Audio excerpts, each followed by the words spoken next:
Hello and welcome to the Meaning Project podcast. I'm your host, Dr. Daniel A. Franz. And as always, wait, before we get to as always, let me wish you a very Merry Christmas.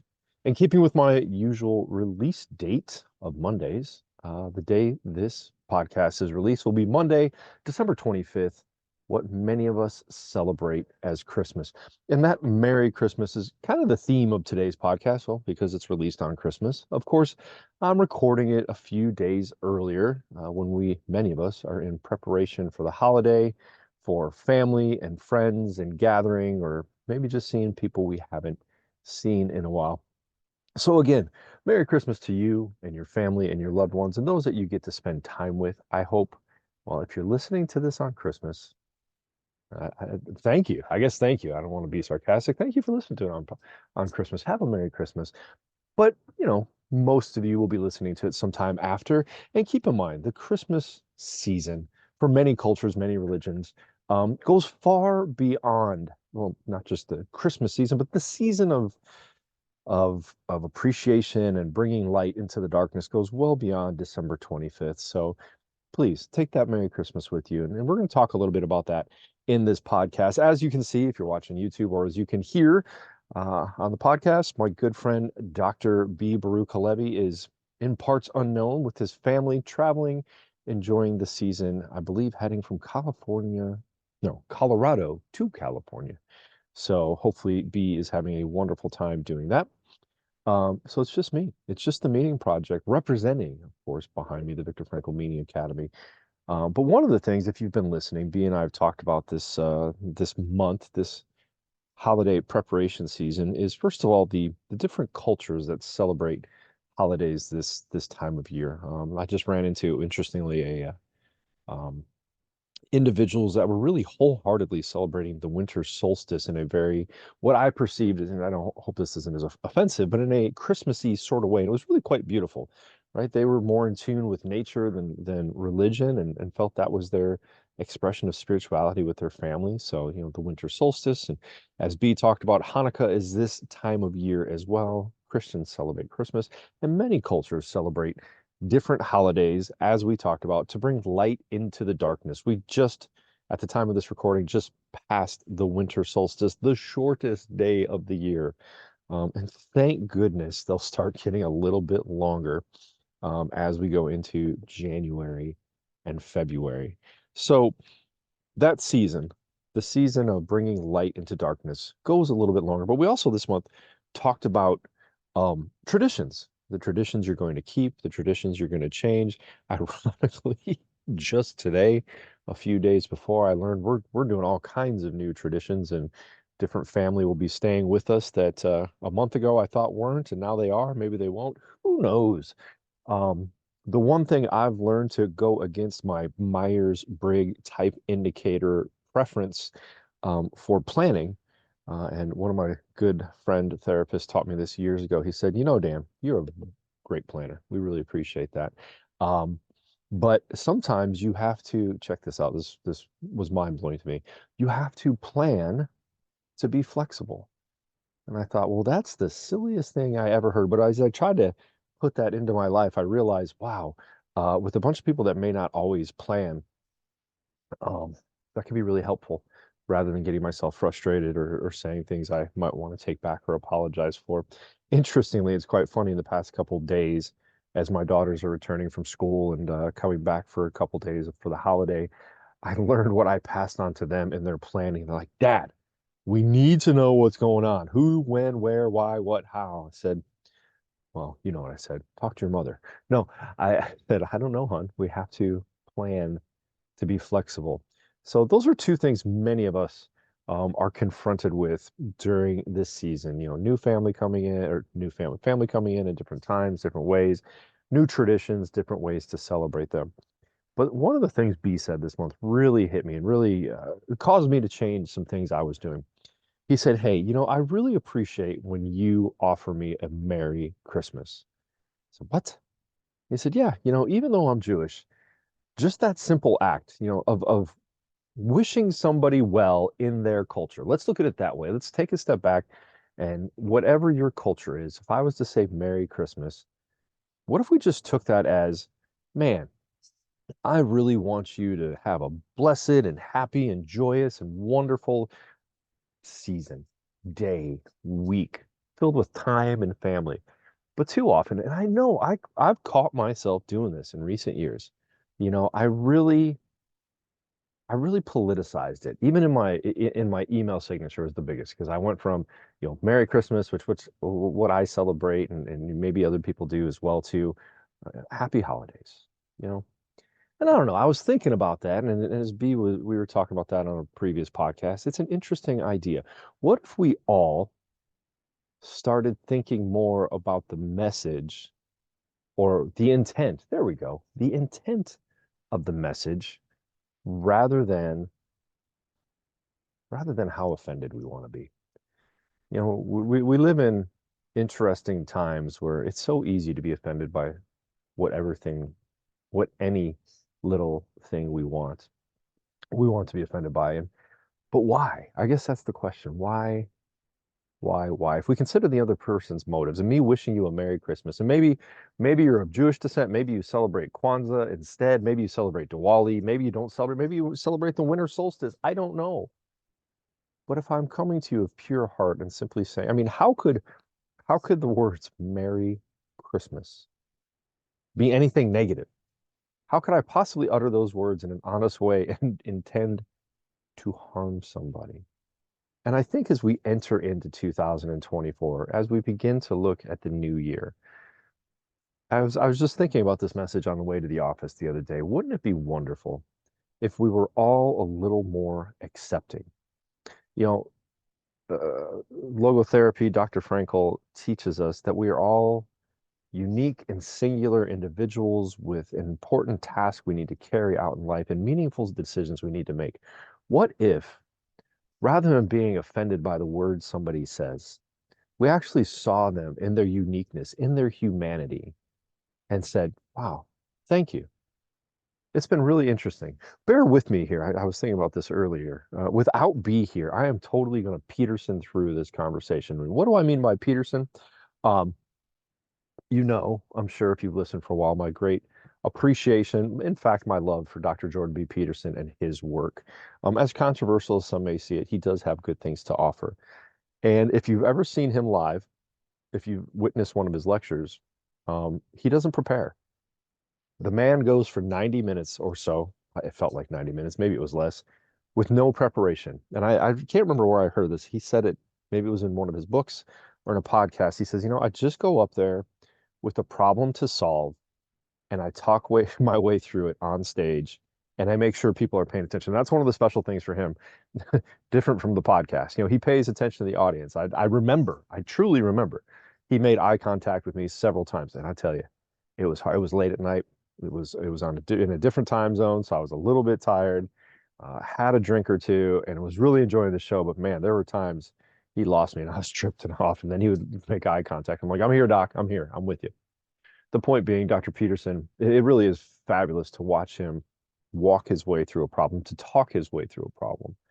So I thought today, well, for those of you that haven't seen him, I highly recommend it. He's going back on tour here in a couple weeks. You can find out more at his website, jordanbpeterson.com. Truly a phenomenal speaker, and um, I don't know whether you like him or not. I do find him to be a modern cultural treasure. So I'm going to Peterson my way through the podcast and really just try to solve this problem because I didn't bring it to fruition. What I was thinking is, we need more Merry Christmas in our day. And I intentionally say we need more Merry Christmas, not more Happy Holidays, not more Happy Hanukkah, more Merry Christmas. Why is that? Well, we need more well-wishing, but also more acceptance of people's honest and kind and caring intentions. That goes for just being in the general public, but a lot of the work that I do too often, especially, well, I don't know about especially, I know I see it in my office in couples. Over time, we start missing the positive and the kind and the good and the love our partner's trying to pass on to us. And we remember the negative times, the arguments, the frustrations, and we start to cloud our interactions with those when many times it truly is an honest and heartfelt attempt to connect, or to redirect or express concern, but our history with them might make it difficult, might make us angry, might make us defensive. But on the other hand, I mean, in the general public, I think we're at this heightened state. We have no reason to be defensive with each other other than what happens in our own day that maybe puts us on the defensive, maybe puts us in that state of mind. So that when somebody says Merry Christmas, we think, oh, why are you being so joyous or so kind or so nice? Or why didn't you recognize that I am not of that heritage? I don't celebrate Christmas. It's like, man, if we were just more accepting of each other, it'd be interesting. So I experimented with this. First of all, I experimented in my email signature this holiday season after B brought that up. I said, you know what? It's Merry Christmas this year. Um, and without, interestingly, out any overtly offending anybody. Nobody said, what's wrong with you? Why are you putting that on your email? And hopefully some people found it an excuse to smile or to think positive about, yeah, it is that season and I'm looking forward to it. But the really interesting thing, excuse me, the really interesting aspect is when I did it in public. And I noted a couple times, whether it was at the grocery store, one in particular, at the bank where I do my banking. The nice person was helping me and then said, well, hey, have a nice day. I said, you know what? You too, and Merry Christmas. And she kind of stuttered and stumbled a bit. Said, yeah, you too. And that kind of happened in the grocery store as well. The person, it seemed nearly caught off guard. And my first initial blush at that is, well, that's sad. Why is somebody caught off guard by just a genuine attempt to be kind and connect? And I know I get curmudgeonly sometime and grumpy. Well, that's just the world we live in and everybody's grumpy, but I'll be damned. Sometimes it feels that way. And I know going into 2024, some people are forecasting a scary year. Mostly, I think, because it's election year. Now, in all honesty, I try to be fairly apolitical, not just in my office, but in life, right? I've learned a lot by arguing too much for one side or the other and finding out I was either wrong or the person I was arguing for was wrong. But I'll tell you, no matter which current favorite candidate's image I see lately, and as you know, I try not to see it too often, but I do, either one is just frustrating. I hope, just remembering the election years of recent years and events that have transpired, a lot of people are a little worried. A lot of people are a little nervous. And I don't know. I'm more of an optimist. I hope, well, I kind of have to be as a psychotherapist, but I hope everything turns out all right. I know everything's going to turn all right in one way or another. Either it's going to be a wonderful year and everything that you strive to accomplish is going to come easily or with just a little bit of labor, or not. And you might struggle and you might suffer.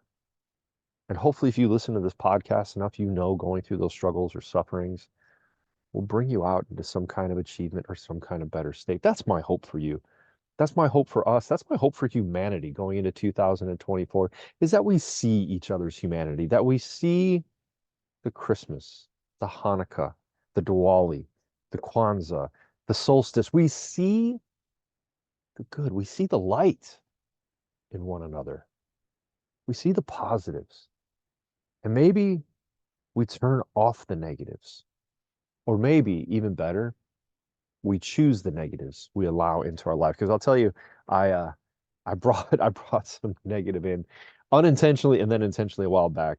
Uh, One night, I may have talked about this already. I know I talked to B about it. One night, my wife and I finished a great series. I think it was the night we finished Last Kingdom. Love that series. Great show.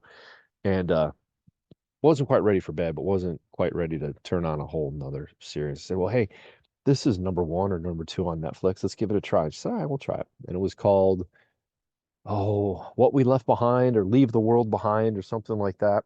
And, it was some kind of apocalyptic tale with Kevin Bacon and Ethan Hawke and Julia Roberts. All right, good actors. We'll give it a try. I said, look, let's just give it a 10 or 15 minutes, see what we think. She said, yeah, that's a good idea. So 2 hours later, like, man, we got to turn this off and finish it later. Yeah. It really brought us in. And it's apocalyptic narrative really gave us a lot to think about. And what was even more fascinating is that the executive producers, I'm not going to spoil it. I'll let you go find it. The executive producers were recent leadership in our country, people with access to kind of some of these apocalyptic tales. So it gave us a lot to think about. But even in thinking about that, I did become fearful. I didn't worry. I didn't say, oh my goodness, it's all going to end. I said, wow, it would be really interesting if we had to go through that in our lifetime. I wonder what it would do to us or who it would make us become. As you know, pain, guilt, and death. We all experience the tragic triad in life. That movie showed a couple ways to experience it.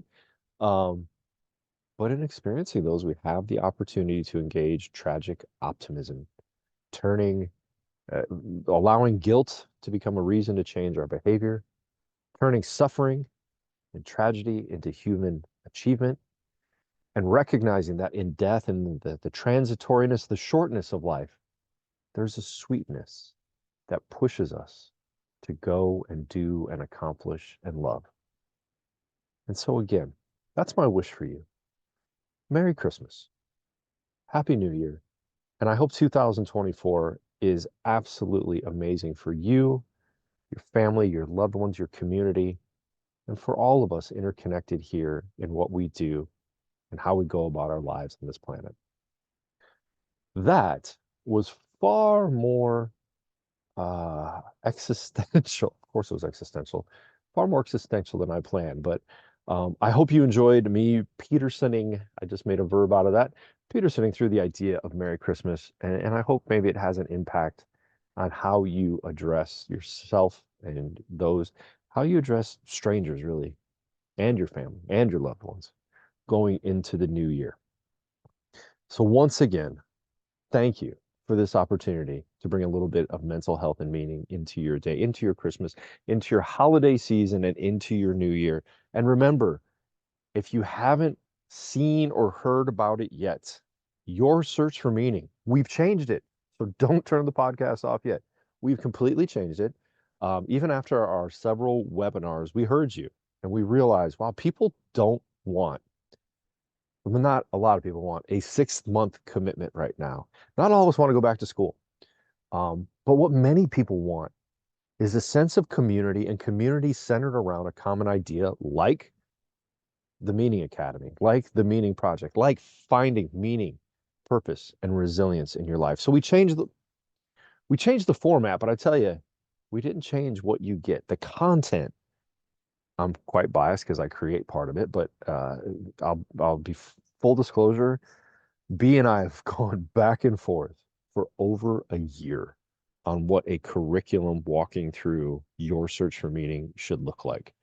And it was sometimes academic, sometimes unhelpful. And what we have put together, I'll be honest, what he has put together is beautiful. It's truly a hero's journey through Dr. Frankl's work, but applying it to yourself in your personal search for meaning. Now, with that, right, B gets to do the cabal, whatever, he comes up with so many words. I miss, playing word games with him today. But he gets to do those really fun kind of not even existential, but gestalt, if you recognize that, or kind of esoteric or story-ish kinds of paths, right? He's always good with the story. And that's what the 24 modules of your search for meaning is all about. Me, I study this stuff academically, I apply it clinically, so I am like all up inside baseball, like right, just the facts and the figures and the statistics. And so I'm putting together the learning library and recording like what's more than man's search for meaning? What's more than your search for meaning? What's the history of how this came about? Why did Freud inspire Adler, who inspired Frankl? And what did World War II have to do with the formation of these ideas? So I get a little too excited talking about it. So you get the curriculum, your search for meaning, the hero's journey, or what we call the victor's journey. Get it? Viktors, victor's journey. That's how you spell Dr. Frankl's first name. So the victor's journey, as well as the learning library that will be continually growing, right? The curriculum is 24 weeks. The learning library, I just get to keep adding to it. Everything I read, everything I bring in, like, oh, that'd be a good one to put in the academy. Along with that, we're going to have a community, right? A 24-hour, 7-day a week accessible community on an online platform, kind of like a private group in Facebook where you get to interact. If you've ever done a course or anything like that. But this isn't, we're not using Facebook. I think we're using Thinkific or another platform. And so B says it's a lot like Facebook Plus, a lot more robust, a lot more interacting. I know in some of the coaching I've done, I've used circles and I haven't used Thinkific. What was the one? Kajabi and different things. And these platforms are really cool to connect and interact and share ideas. And so we're going to be doing that. So you get the curriculum, the learning library, the 24-hour, 7-day a week community that B and Dr. Elise and I will all be active in, hopefully along with you. And then what was the fourth? Oh, the fourth component, the most fun, the live meetings. We're going to meet live twice a month. I think it is always on Wednesday. So it's first Wednesday, third Wednesday. I believe first Wednesday is our coffee and meeting. Um, well, I mean, it's coffee time for me. For many of you, it's probably lunchtime. It's going to be 12 o'clock Eastern because B and Elise are in different time zones. That's more morning time for them. So it's noon Eastern, first Wednesday of the month.